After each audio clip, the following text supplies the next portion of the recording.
Hello. അപ്പൊ നമ്മൾ എല്ലാവരും കാത്തിരുന്ന ഡിഗ്രി പ്രിലിംസ് ഡേറ്റിംഗ് എത്തിക്കഴിഞ്ഞു.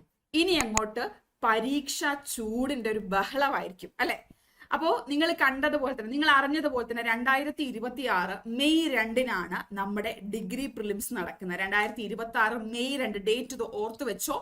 അതുപോലെ തന്നെ ഈ പരീക്ഷയ്ക്ക് കൺഫർമേഷൻ കൊടുക്കാനുള്ള ലാസ്റ്റ് ഡേറ്റ് എന്ന് പറയുന്നത് 2026 മാർച്ച് 18 മാർച്ച് 18 മുന്നേ തന്നെ എല്ലാവരും ഈ പരീക്ഷ എഴുതാൻ തയ്യാറായിട്ടുള്ളവരെല്ലാവരും കൺഫർമേഷൻ കൊടുക്കുക. ലാസ്റ്റ് ഡേറ്റിനായിട്ട് കാത്തിരിക്കരുത്. മാർച്ച് 18 ആകട്ടെ കൊടുക്കാം എന്ന് വിചാരിച്ചുകൊണ്ട് ആരും ഇരിക്കരുത്.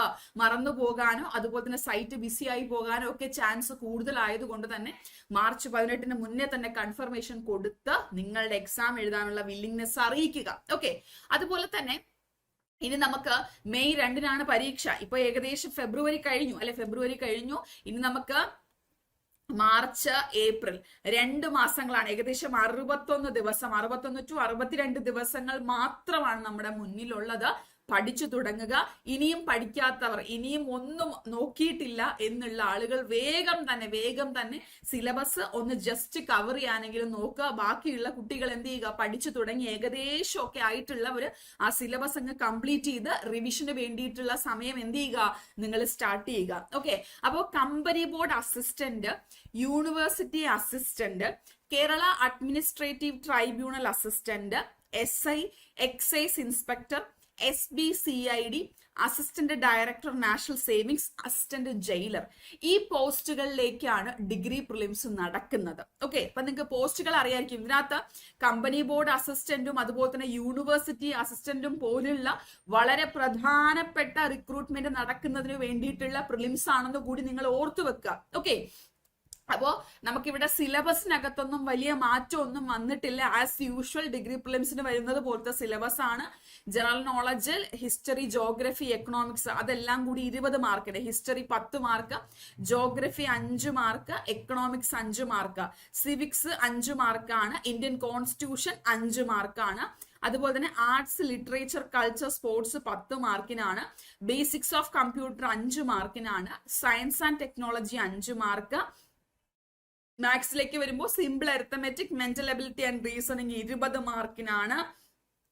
ജനറൽ ഇംഗ്ലീഷ് 20 മാർക്കാണ്. മലയാളം 10 മാർക്കാണ്. ഓക്കെ. അപ്പോ അവിടെ നമ്മൾ ഓർത്തു വെക്കേണ്ടത് മാത്സ്, ഇംഗ്ലീഷ്, മലയാളം മൊത്തത്തിൽ ഒരു 50 മാർക്കാണ് അവിടെ പോകുന്നത്. കൂടുതൽ വെയിറ്റേജ് ഈ സബ്ജക്റ്റുകൾക്ക് കൊടുത്തു തന്നെ നിങ്ങൾ പഠിക്കുക. Maths, English, Malayalam.